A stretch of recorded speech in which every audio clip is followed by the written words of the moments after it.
ഇന്ന് ലിഫ്റ്റിൽ യൂബറിൽ എന്നൊക്കെ സംഭവിച്ചെന്ന് നോക്കിയാലോ. ഒരു റൈഡ് വന്നിട്ടുണ്ട് ബോളിംഗ് $7.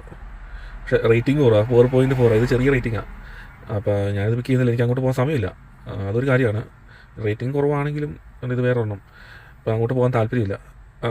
അങ്ങോട്ട് പോയി കഴിഞ്ഞാൽ വീട്ടിലേക്ക് പോകാനുള്ള പദ്ധതിയിലാണ് ഞാനിപ്പോൾ നിൽക്കുന്നത്. ഇതിപ്പോൾ ലിഫ്റ്റിൽ എന്തൊക്കെ ഇന്ന് റൈഡ് ഉണ്ടായി നോക്കാം. ലിഫ്റ്റിൽ വലിയ തിരക്കുണ്ടായിരുന്നില്ല, കാരണം ഞായറാഴ്ചയായിരുന്നു. പിന്നെ അധികം ഓടാനുള്ള സമയവും ഉണ്ടായിരുന്നില്ല. അതുകൊണ്ട് ഞാൻ പരമാവധി ദൂരേക്കുള്ള റൈഡുകൾ അധികം എടുത്തില്ല. അതാണൊരു കാര്യം. പിന്നെ ഇന്ന് രാവിലെ 4:30 ഒരു റൈഡ് വന്നായിരുന്നു. ഇതെന്നെ ഗ്ലെന്നലൻ. അങ്ങോട്ട് പിന്നെ പോകാൻ സമയമില്ല. ഇത് $29 70 സെൻറ്റിൻ്റെ ഒരു ട്രിപ്പ്. ഞാൻ ഇവിടെ ആയിരുന്നു. എന്നിട്ട് അവിടെ വരെ വണ്ടി ഓടിച്ച് ചെന്നു. എയർപോർട്ടായതുകൊണ്ട് ഞാൻ വിട്ടില്ല, രാവിലെ അല്ലേ. അപ്പോൾ എയർപോർട്ട് ഒക്കെ ആയിരുന്നു. $13 അല്ല 13 മൈൽ 85 13.85 മൈൽ വണ്ടി ഓടിച്ചു. 31 മിനിറ്റ് സമയമെടുത്തു. പക്ഷേ ആക്ച്വലി 31 മിനിറ്റ് എടുത്തു, കാരണം ഒരു ട്രെയിനിൻ്റെ അവിടെ നിന്നപ്പോൾ ട്രെയിൻ പോയിക്കൊണ്ടിരിക്കുമായിരുന്നു. അപ്പോൾ പിന്നെ കുറച്ച് നേരം വെയിറ്റ് ചെയ്യേണ്ടി വന്നു. എന്നിട്ട് പിന്നെ അതിൽ കൂടെ പോയില്ല, വേറെ വഴിക്കൂടെ തിരിഞ്ഞ് പോവുകയാണ് ചെയ്തത്.